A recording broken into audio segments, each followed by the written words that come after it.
All right, what's up, everybody? Welcome back. We're here with some more NFL DFS picks and lineup advice for DraftKings and FanDuel. This time for another Saturday slate here in Week 17. We have two games on the slate. We have Houston and Los Angeles, and we have the Baltimore Ravens and the Green Bay Packers. Welcome. I'm Brian Jester, co-founder here at Occupy Fantasy.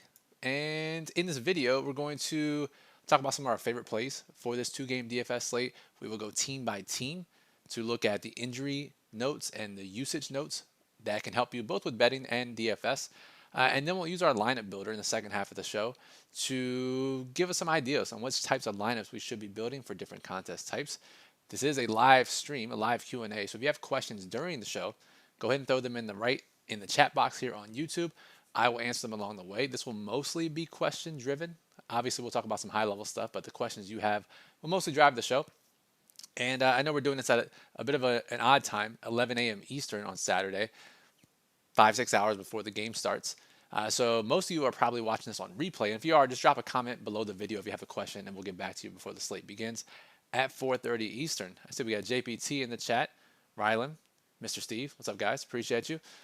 So let's start. And again, these are for the picks bros, the guys who just want the picks right away and you don't want to hear anything else. So my favorite plays for today on the two-game DFS slate. Justin Herbert at quarterback, favorite quarterback for today.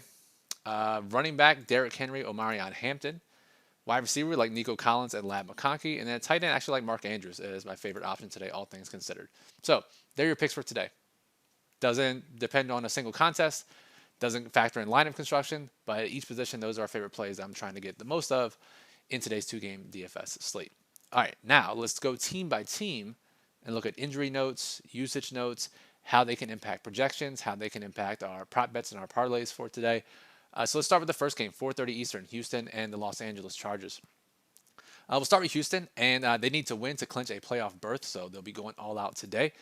And let's see here. So they have some offensive line injuries. So their right tackle, Trent Brown, is out.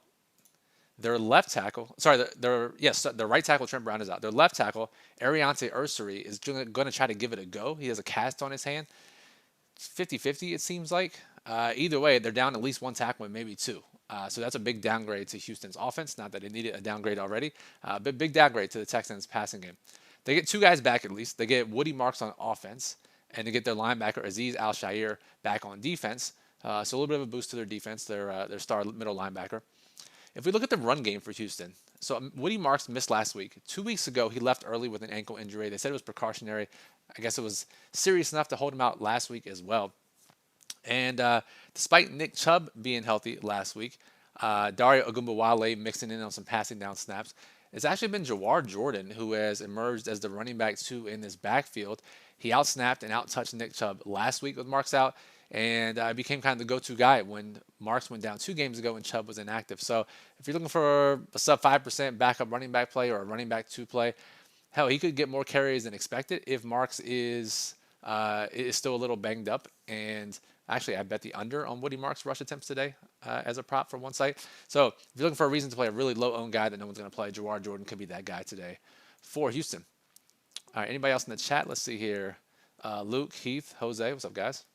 All right, we'll get to the questions here in a second. If you have questions, throw them in the chat. All right, next, for the Chargers, they need to win out to win the AFC West. So that would obviously improve their playoff positioning, so they will go out and play a full go today. They also have offensive line issues. Jamari Salyer, their left tackle, is out. Who's that? They've had a ton of injuries on the offensive line this year. Just another offensive lineman that is down for LA. A little bit of a downgrade for them. Their defensive tackle, Tyler Tart, is questionable. He's likely in, though. They didn't elevate any defensive lineman from the practice squad. He should be good to go. The big injury to monitor, and we'll get this, I don't know if we'll get it earlier. We might not get it until, 3 p.m. Eastern, is Kamani Vidal, who left last week's game with that neck injury. And if he's out, it would probably be Hassan Haskins. They also have Jarrett Patterson on the active roster as well. This would lock Omarion Hampton into a larger role if Kamani Vidal is out. But just monitor. If he's in, we expect his normal role. Seems like a clearance issue with his neck. But if he's out, Haskins becomes kind of the Jawar Jordan play for the Chargers as a 1% super low-owned guy in large field contests that we can get different with. All right, let's see here. Let's answer these questions. So we got 2 questions here, and then we'll move on to the later game for news and notes.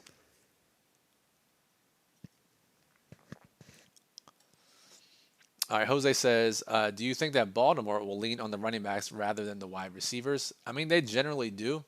And we know the ball is going to Zay Flowers and Mark Andrews in the passing game. It doesn't change much. Huntley has been around for a while. And to be fair, Lamar hasn't been great since his return from injury.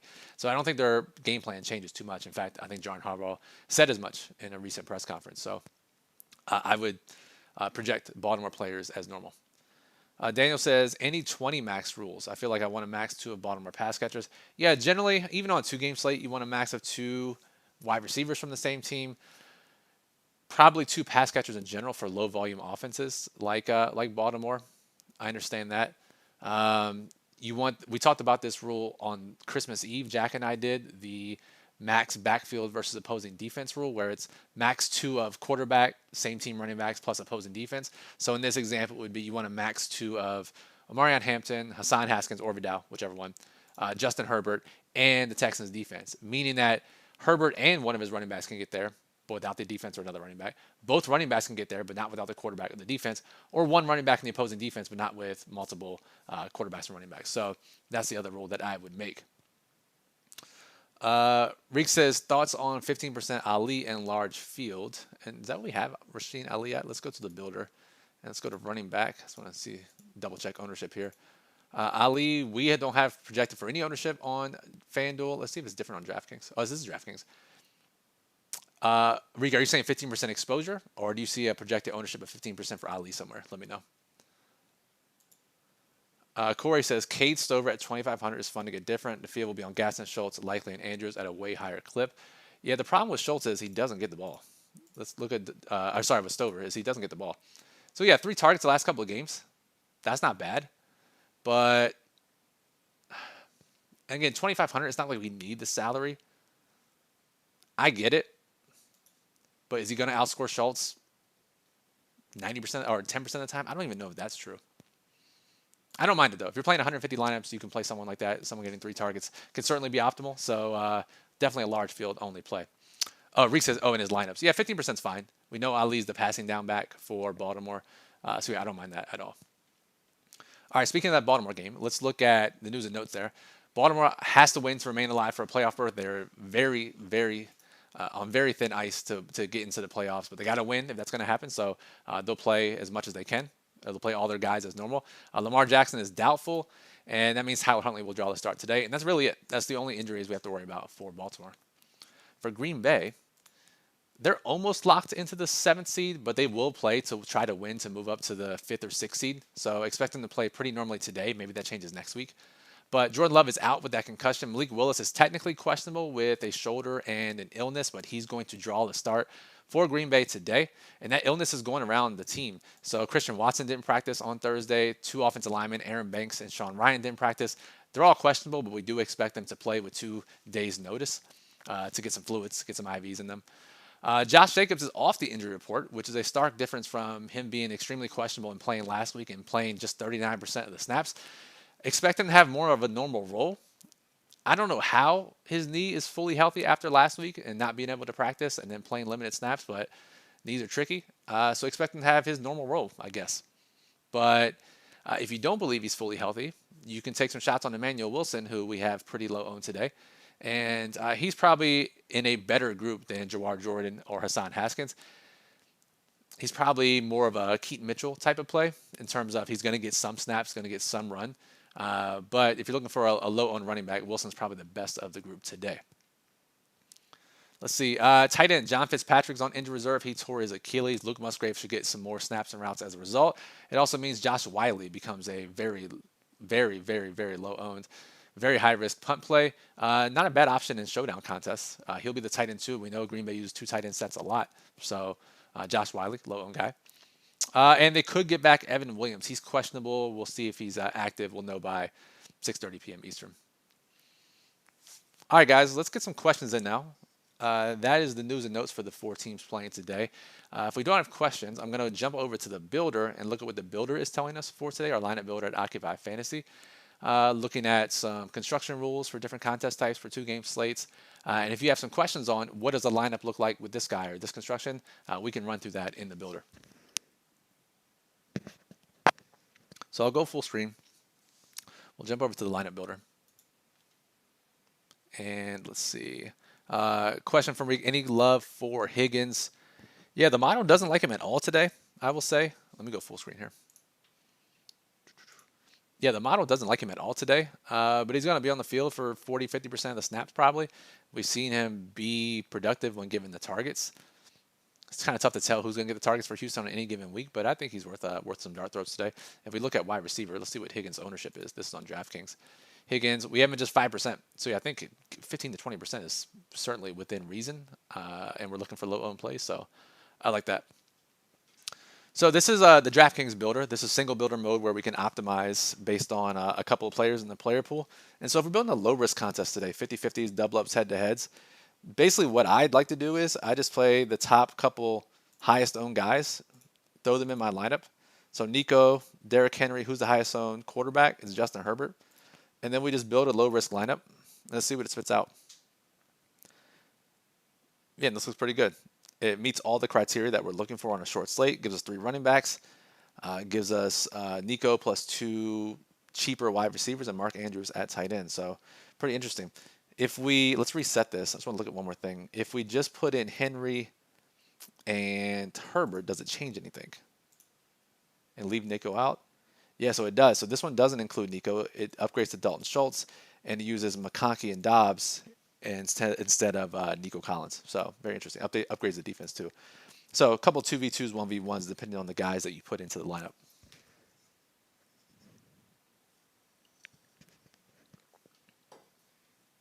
All right, let's see what these questions are in the chat. Daniel said, would you disagree for 20 max to lock in Malik and move on at quarterback? I will never disagree with locking a quarterback in 20 max. And the fact that there are offensive line injuries in the first game makes me lean towards playing quarterback heavily in the second game. And Malik Willis is probably that guy. Let's reset this really quickly. Yeah, I actually like that a lot. Yeah, I think that's pretty fair. Eric says, would you rank the top 5 running backs on DK? So there's only 4 teams playing, which means we're going to get all 4 starters plus a backup. So it would be Henry, Hampton, Jacobs, Woody Marks is probably 4th. And then I would say probably Emmanuel Wilson 5th in terms of pure upside if Jacobs isn't fully healthy. Luke says, does Schultz get a bump if Houston's O-line is banged up for quick passes? Well, so you could look at it 2 ways. You could look at he has to get the ball out quicker, and he dumps it off to Schultz.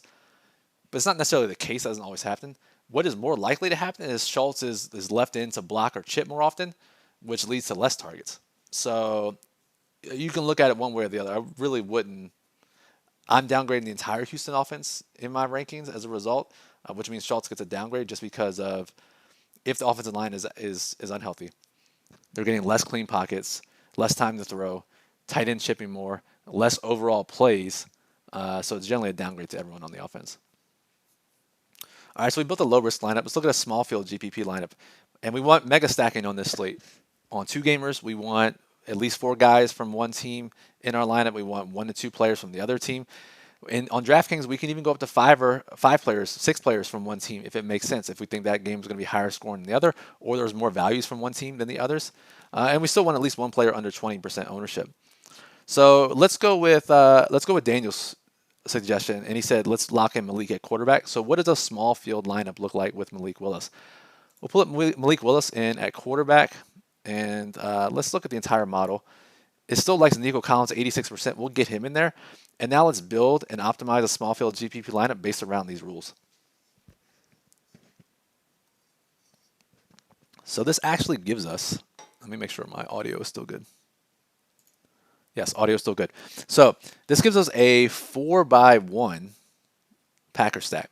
Dobbs, Musgrave, Jacobs, running back with Derrick Henry, and we have Hampton, Collins, Chargers from the first game. And this kind of fits into Houston dealing with offensive line issues. So this is a really nice lineup looking at Malik Willis. What if we wanted to go with the lowest owned quarterback on the slate in Tyler Huntley, and maybe we pair him up with Mark Andrews? What does that look like? And again, if you guys have questions on what a lineup might look like using the optimizer, using our builder, let me know. So this one gives us a 5-man Ravens stack. Huntley, Henry, Andrews, Flowers, Ravens, running back with Romeo Dobbs. Fill it out with Hampton, Collins, McConkey, high floor guys, high ceiling guys around him. Really like that too. So lots of different ways you can build today.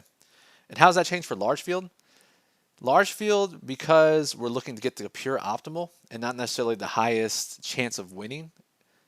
Basically, in small field, we're trying to maximize win probability. Large field, on short slates, we're trying to maximize the optimal lineup chance. So we might want a 3x1 or a 3x2 instead. So let's look at that. Let's go with Malik Willis in large field. And maybe we don't want the highest owned guy in large field. Maybe we do, but we'll not Quentin Johnson, Jesus. So quarterback, Malik Willis. And let's look at flex plays, highest owned Packer. We'll go Christian Watson here and see what this looks like. Willis and Watson, and we'll build a large field GPP lineup. Actually, D. Turpin says, how about pairing Willis with Jacobs? We'll look at that next. So this gives us a 4x1. Not much different than the small field. Musgrave, Watson, Jacobs. So this could be, D. Turpin, this could be your question too. This is what Willis with Jacobs looks like. What if we just paired Willis with Jacobs in our two locks and see what that changes? So we'll go Jacobs. We'll go Malik Willis. And this is for large field. This also gives us a 4x1. So it looks like for our model is saying on DraftKings, 4x1 stacks are the way to go if you're going with Malik Willis. One receiver, maybe two, and then a tight end or running them back with Derrick Henry. All right, if you guys have more questions about types of lineups, let me know. I'm going to jump over to FanDuel and see if that differs any at all. So go to the single build mode on FanDuel. So remember the strategies we're looking for on short slates. Mega stacking, playing low-owned players, leaving salary on the table. Haven't talked about salary much, but when I was running lineups earlier this morning, I was getting about half my lineups with less than $1,000 left over, another half with more than $1,000. Unlike the Christmas slate, I do think you can leave a lot of salary on the table here today. We have some backup quarterbacks playing. We have some offensive line injuries. And I wouldn't hesitate to leave more than $1,000 on the table, especially if you don't like many of the low-owned plays. You can leave more salary and get a little bit chalkier with your lineup. So, Jose, if you haven't seen, the highest owned quarterback is Justin Herbert. I'll show you here. This is FanDuel, but it's pretty similar in DraftKings. Herbert's the highest owned quarterback. Projected ownership column. And if you don't have access to the Occupy model or lineup builder, it's as cheap as $7 a week. OccupyFantasy.com, you can see projected ownership for every primetime and main slate. So, let's look at what a Justin Herbert and... So Omarion Hampton's actually the next highest owned player on, he's actually the highest owned player projection on FanDuel. So we'll get Herbert and Hampton into the lineup and we'll build a low risk lineup on FanDuel. See how this differs. So on FanDuel, and I noticed this earlier too, it's jamming in Trey Harris a little bit more based on the pricing, not jamming him as much on DraftKings. So this gets in Woody Marks, Derrick Henry. This one leaves out Josh Jacobs. What if we put in Josh Jacobs? What does that look like? And maybe Jacobs is a little riskier compared to some of the other running backs, given his knee history. But let's put in Henry, Jacobs, and Justin Herbert. What does that look like for a low-risk lineup? Remember, this is 50-50s, double-ups, and head-to-heads. So, yeah, gets in Trey Harris once again, puts in Marks once again. Interesting. Tony says, any thoughts on Dario Ogunbowale? So, yeah, Ogunbowale hasn't really played as much. Let me double-check here some snaps for you. And I'm looking... And yeah, Ogunbowale, 18% of the snaps last week, that was without Woody Marks. 31% of the snaps 2 weeks ago, that was without Nick Chubb. And that was when Woody Marks going down earlier in that game. Before that, he didn't play more than 5 snaps in a game. So with Marks and Chubb and Gerard Jordan all healthy, I would not expect Dario Ogunbowale to play more than a couple of snaps today, which means he's probably out of the picture, even on the showdown slate.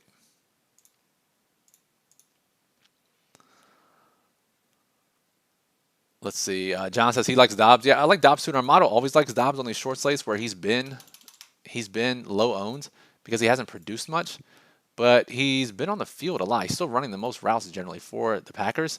And on a slate with 4 teams, if you're on the field for 60-70% of the snaps, that makes you playable, even if he hasn't been drawing the targets we've been accustomed to over the last few weeks. But a change in quarterback could do that. So even more reason to play a low-owned Dobbs. All right, we'll build a small field lineup and a large field lineup here, and then we'll close out with any questions. Let's go with, Daniel's approach here with Malik Willis at quarterback, who I do like a lot today. And again, this is a small field, so we still want to get some ownership in there. We'll play Marion Hampton with them, and let's just see what it gives us. All right, so if you have the lineup builder, this is a good test here, a good exercise. So it actually gave us Josh Wiley, who's 0% owned and has basically no projection. I don't mind him in the largest contest. We probably don't want him in a small field contest. So let's remove him from the player pool and optimize without him. So we can do like this. We search Josh Wiley, we take him out, and now we just re-optimize. And let's see. So here again, we get Savion Williams, 0.4. So it's telling us that if we're trying to go hit Willis and Hampton, it's trying to give us a very, very cheap player. Let's get Savion out of there.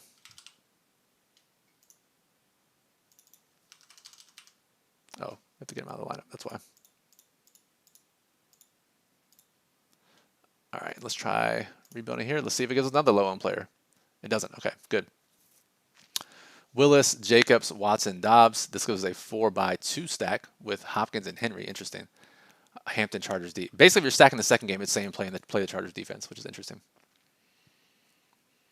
The logo says, who's your favorite rookie for this Saturday? Wiggins or Harris? I assume you mean Higgins. Our model likes Harris a little bit better today. He's been getting an uptick in usage. So we'll go Trey Harris. But again, Higgins is low-owned as well.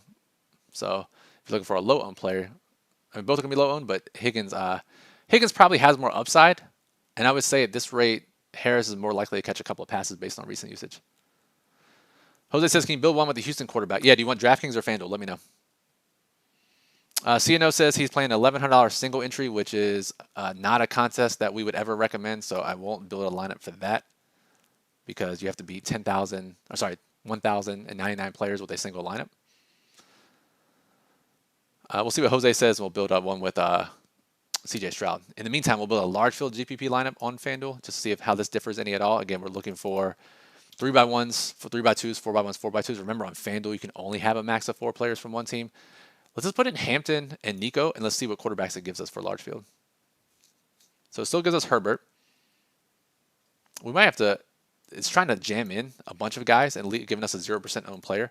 So if you're using the optimizer on FanDuel today, make sure you click out and X out a lot of the 0% owned guys so you don't get them in your lineup. Jose said DraftKings, so we'll go back to DraftKings.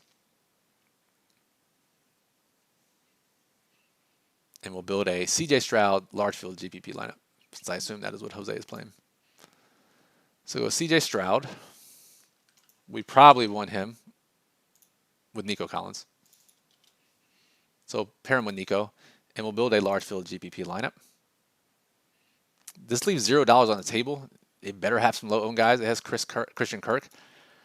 I'm not sure if this is low-owned enough for large field. I would probably swap something out here, but it gives us a 4x2 stack with Hampton and McConkey running back with Kirk, Schultz, and Collins pairing up with CJ Stroud. So basically what the model is telling us today is whatever game you stack, 4x2 stack it, and then run the running back and defense from the second game. So, and our daily plug will be written by Chuck today. You guys know Chuck from the videos, and you know him from NBA and NFL. He'll write the daily plug today. That'll be up this afternoon. He'll give his rankings, his slate notes. He'll go a little more in depth on the slate notes today, his strategies for different contests. He'll also have showdown rundowns. So if you're playing either of the showdown slates today, you'll know who the popular values are, who the pivots are, the overall strategies for each of the showdown slates. Again, that'll be up in a couple hours. If you're watching this live, if you're watching this on replay, it might be up by the time you're watching. Links in the description, and it'll be up on the site, occupiedfantasy.com. All right, if we don't have any more questions, I think we'll close it out here. Let's bring it back to me on screen. Hello. And so I think just overall today, remember, just to recap, you want to mega stack one of these games. 4 guys from one team, at least 2 guys from the other team. You want at least 1, but probably 2 low-owned plays. And don't mind leaving some salary. Unlike the Christmas slate, 1, there's 1 less game. But 2, pricing's a little looser. Rolls are a little more volatile. You can leave salary on the table if you want to pull that lever, especially in larger field contests. Large field, I'd be more willing to leave more salary to get different today. So let's see. Schedule. We have the main slate tomorrow. Chris's video for that we'll post after this slate locks today, so be on the lookout for that. We'll have a Monday night video for the Monday night game. No Thursday night game next week. We're back to just Saturday and Sunday games from here on out. Next week is all Sunday, so I don't think you'll see me next week except for a Monday video. And then the playoff slate start Saturday and Sunday. We'll have videos for those. So make sure you subscribe to the channel here on YouTube. It's free to do so. You'll get notified when all of our videos go live. Playoff best ball is coming, and we've partnered with DraftKings for that. So you'll see 3 playoff best ball strategy videos here on the feed in the next couple of weeks. If that interests you, you want a new way to play DFS or a new way to play fantasy football for the playoffs, you want strategy from Chuck and Chris. So subscribe. You'll get notified when those videos go live as well. So, all right, guys, that'll do it for this video. I appreciate you watching as always. If you have any further questions, you can hop in our Discord or comment on the video below. Appreciate you watching. Good luck and enjoy Saturday.